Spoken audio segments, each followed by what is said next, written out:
This editorial is spoken in memory of my grandpa, Don Arlo Taylor, and all veterans of war. It was the summer of 2014 and I just arrived in Rome, Italy. I rented a bike for the day and found myself traveling through the old city while simultaneously listening to a book on tape.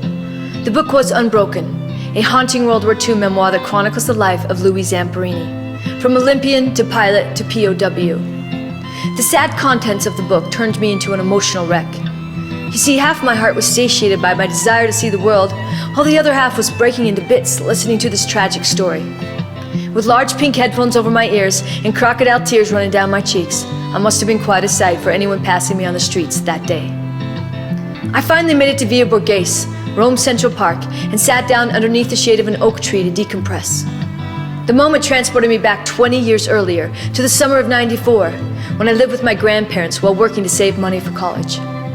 After work each evening, I would sit next to Gramps in his old rocking chair, asking him questions about the same war. His narratives never flowed easily, and were often accompanied by a choked-up weeping that would make me cry as well.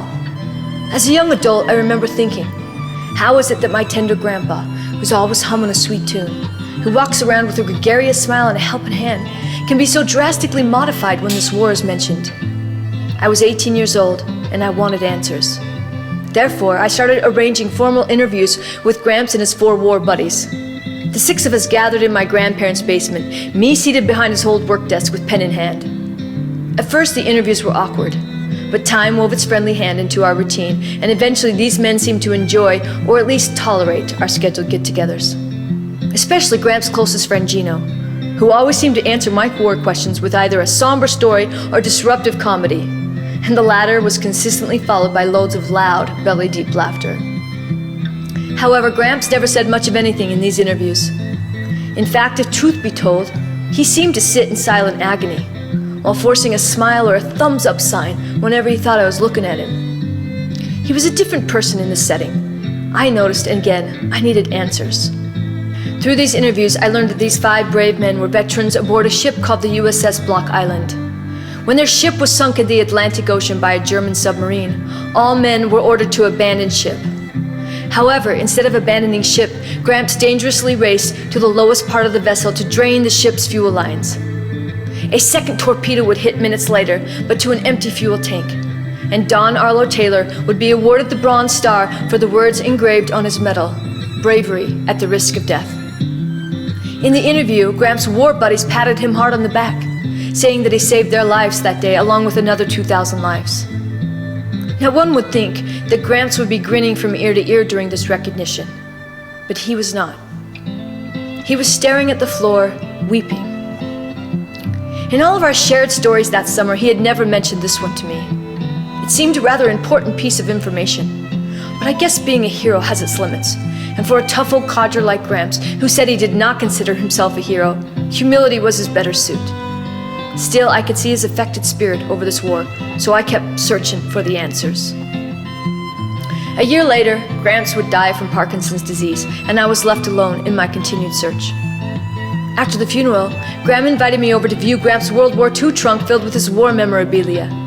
In this dust-covered chest, I found his Navy uniform, the Bronze Star he was awarded, and a thick black World War II book issued to him at the finale of the war. I opened the heavy front panel of this book to read the opening paragraph. The dead of World War II would build a marching line of men 18 times around the earth. May it never happen again. I remember having to pause to grapple with these words and the paired image it created for me. It was only 2 sentences, and yet for the first time I began to understand the magnitude of this war. My heart drifted into horror while scanning the remaining 2,000 pages alongside the pictures of absolute carnage.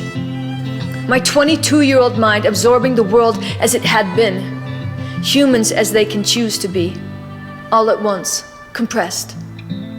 For there in the bowels of Grandpa's old war chest, I understood his depth of sorrow for the first time. Time passes into college. At this point, I'm reading every World War II book I could get my hands on. However, through the darkness of this war, I begin to uncover an important characteristic emerging from humans who changed the course of the world through their individual courage.